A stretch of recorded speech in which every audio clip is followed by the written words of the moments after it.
जैसे किसी ने हेयर ट्रांसप्लांट कराया तो क्या सेकंड सेशन की भी जरूरत पड़ती है अगर फर्स्ट सेशन में प्रॉपर बाल नहीं आ पाते हैं तो? सेकेंड सेशन, थर्ड सेशन की भी जरूरत पड़ सकती है। अच्छा। सेकेंड नहीं, थर्ड की भी जरूरत पड़ सकती है। वो किस स्टेज में?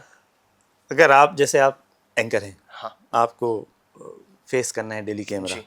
तो आपको डेंसिटी वैसी फर्स्ट सेशन में नहीं दी जा सकती। अच्छा। If you want good dense hair, जहाँ ज़्यादा डेंसिटी चाहिए तो सेकेंड सेशन में ही देते हैं। जैसे कई लोग हैं जो टीवी एक्टर्स हैं, हमारे मेरे काफ़ी सारे पेशेंट्स जो बॉलीवुड में हैं, टीवी में आते हैं, ये आते हैं, तो उनका सेकेंड सेशन, थर्ड सेशन भी किया जाता है, just to have a good density in the front. क्योंकि एक बार में हम उतना डेंसिटी नहीं दे सकते हैं जी। एक बार के हेयर ट्रांसफर में। नॉर्मल हेयर डेंसिटी तो हम देते हैं, लेकिन आपको हाई डेंसिटी चाहिए होता है तो सेकेंड सेशन, थर्ड सेशन की ओर जाना चाहिए।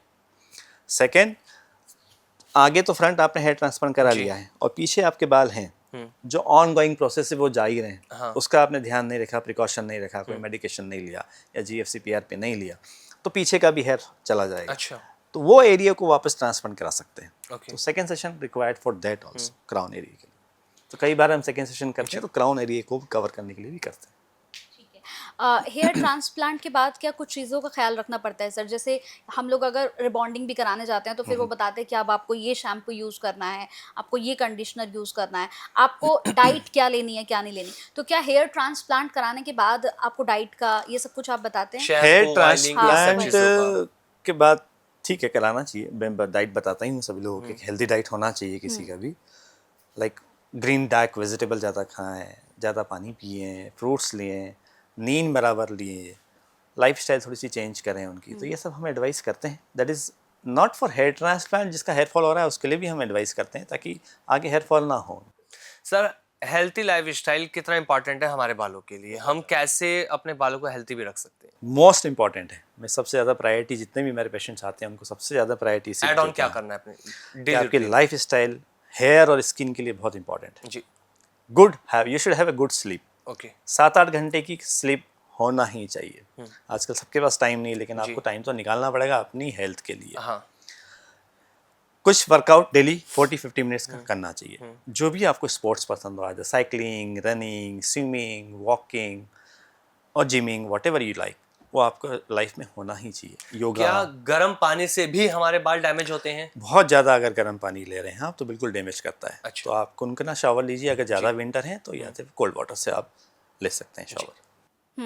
तो हेयर ट्रांसप्लांट कराने के बाद जैसे बहुत सारे लोगों को एंजाइटी की प्रॉब्लम, लोग कहते हैं कि हमें एंजाइटी की प्रॉब्लम होनी शुरू हो जाती है, मतलब बार बार दिमाग में वही चीज़ें घूमने लगती हैं। तो क्या ऐसी कोई प्रॉब्लम आती है कि हेयर ट्रांसप्लांट कराया उसके बाद एंजाइटी हो रही है या कोई आपकी दवाई शुरू हो गई, ऐसा कुछ? बिल्कुल भी नहीं। हेयर ट्रांसफर में कोई एंग्जाइटी नहीं होती। कुछ के शुरुआती महीनों में सर है बाल कब आएंगे, बाल कब हाँ। आएंगे, मेरे बाल कब आएंगे। इट टेक्स टाइम, थोड़ा सा टाइम प्रोसेस है, ग्रेजुअली बाल आते हैं। इसके अंदर 6 to 8 मंथ्स लगते हैं। तो 2-3 महीने का टाइम पीरियड बार बार क्यूरियोसिटी रहती है। एंग्जाइटी तो नहीं कहूँगा मैं उसको, क्यूरियोसिटी रहती है कि सर मेरे हेयर्स कब आएंगे।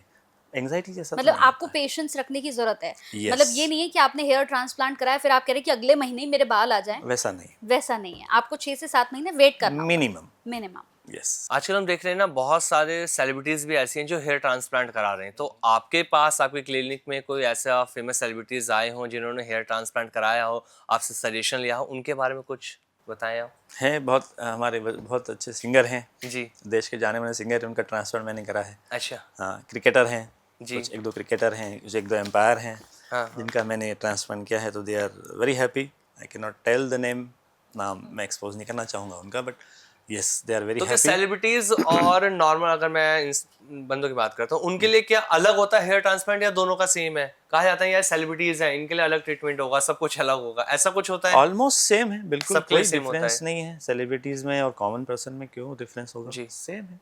Treatments are same, absolutely.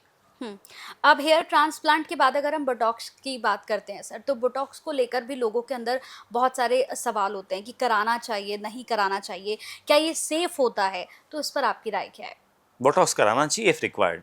Okay. अगर ज़्यादा रिंकल्स हैं, एज के पहले ही एजिंग हो रही दिख रही है आपको, तो आपको कराना चाहिए, बिल्कुल कराना चाहिए, और पूरी तरह से सेफ है। Only problem with the Botox is कि आपको 6 to 8 मंथ्स में वापस उसको टॉप अप करना पड़ता है, वापस रीडू करना होता है, क्योंकि ओके। वो उसका जो ट्रीटमेंट लास्ट होता है 6 to 8 मंथ्स ही होता है। अच्छा, अगेन वापस आपको बोटॉक्स लेना होता मतलब 6 से 7 महीने बाद आपको अगेन वो लेना पड़ता है। है? यस।